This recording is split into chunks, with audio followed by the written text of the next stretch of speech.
My friends, let's start this out with the massive news purge for May 27th. It's the 527 News Purge, Wake Up the Nation, named for our opening song, again, from Paul Weller.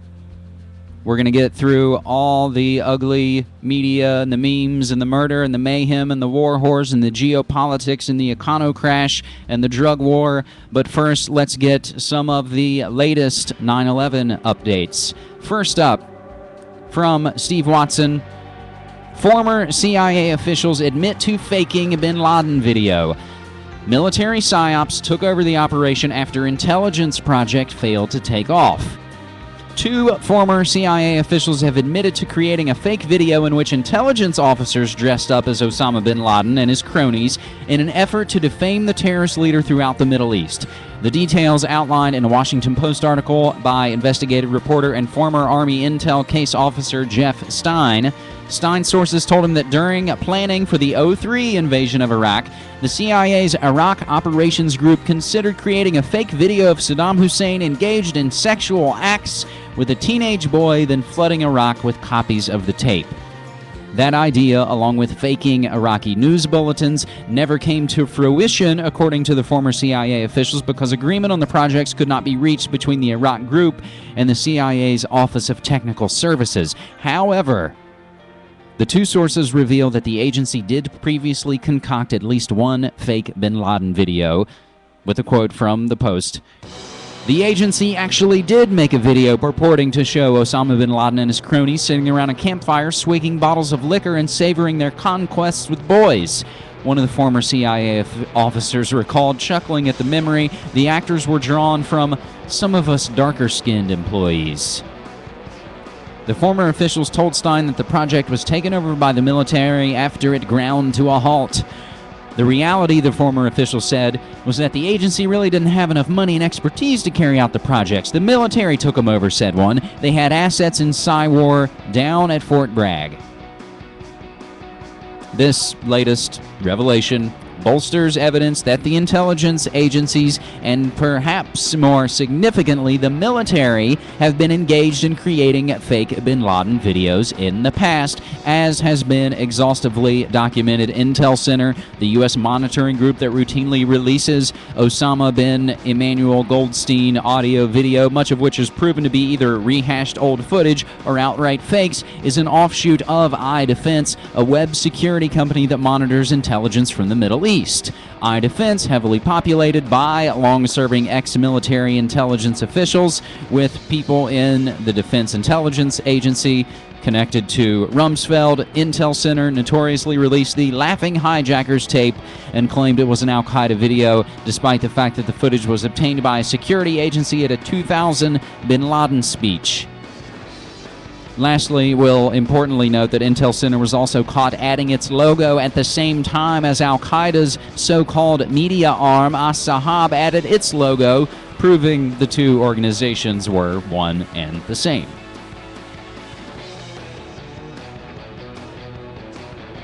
Another biggie 9/11 update. This from Paul Joseph Watson. Top construction firm says WTC destroyed by controlled demolition.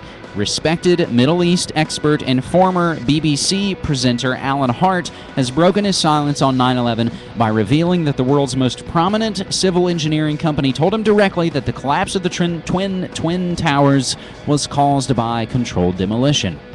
Speaking on the Kevin Barrett Show, Alan Hart said he thought the 9/11 attack probably started as a Muslim operation headed up by bin Laden, but that the plot was subsequently hijacked and carried out by Mossad agents in collusion with elements of the CIA, adding that since its formation, Israel has penetrated every Arab government and terrorist organization.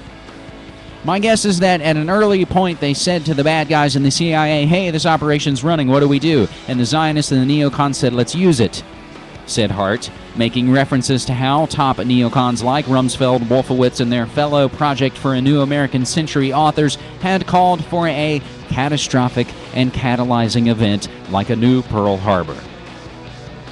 Quote, "The Twin Towers were brought down by a controlled ground explosion, not the planes," said Hart, adding that this view was based on his close friendship with consultants who work with the world's leading civil engineering and construction firm.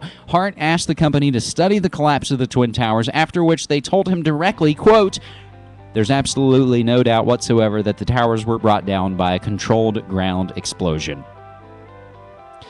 Hart then gets into the dancing Israelis, and more and more and more. And again, this is ex-BBC newscaster Alan Hart, respected Middle East expert.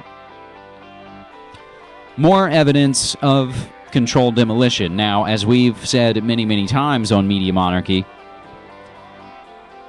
that we try not to worship at the church of controlled demolition. I compare it to the ballistics of Oswald and JFK. We can debate about the ballistics and the explosions and all these things that have been destroyed and shipped off and are gone, or are fakes sent out and hanging in museums or made to make ships. And as long as the debate can be framed in this speculative realm, we can speculate until the cows come home and nothing will be done.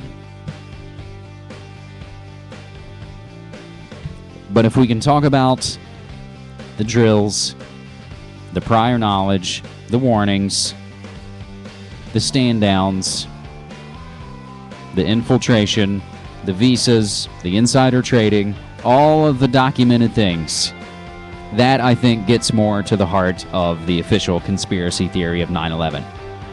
The other few updates, one from the New York Daily News, the GOP says U.S. can't afford to fund health entitlement program for 9/11 rescue workers. More proof that, again, even when you fight their wars of aggression based on lies, they still don't even take care of you. And in this case, it's 9/11 first responders, but it's the same thing. The last note from AOL News, study finds more male babies miscarried in 9/11 aftermath. I'm not really sure what to make of that one, although that makes me just kind of think of some biblical death of the firstborn kind of thing. But let's quickly try and get through the drug war updates on the News Purge. Plummeting marijuana prices create a panic in California. We're grabbing this from Cryptagon, who gives the important note at the beginning of this NPR piece. Understand the purpose of the drug war with one story. And the hint is that law enforcement is used to keep supplies down and prices high. So, what's changed? California's broke and the state gov wants a cut of the action. From NPR, for decades, illegal marijuana cultivation has been an economic lifeblood for 3 counties in Northern California known as the Emerald Triangle. The war on drugs and frequent raids by federal drug agents have helped support the local economy, keeping prices for street sales of pot high and keeping profits rich. But high times are changing. Legal pot, under the guise of the California's medical marijuana laws, has spurred a rush of new competition. As a result, the wholesale price of pot grown in these areas is plunging. And again, there it is. Understand the drug war in one simple story. Hundreds of pot plants seized by Texas cops were actually horse mint. More on that from News Junkie Post. Seized marijuana legalization petitions go missing. That's from Raw Story.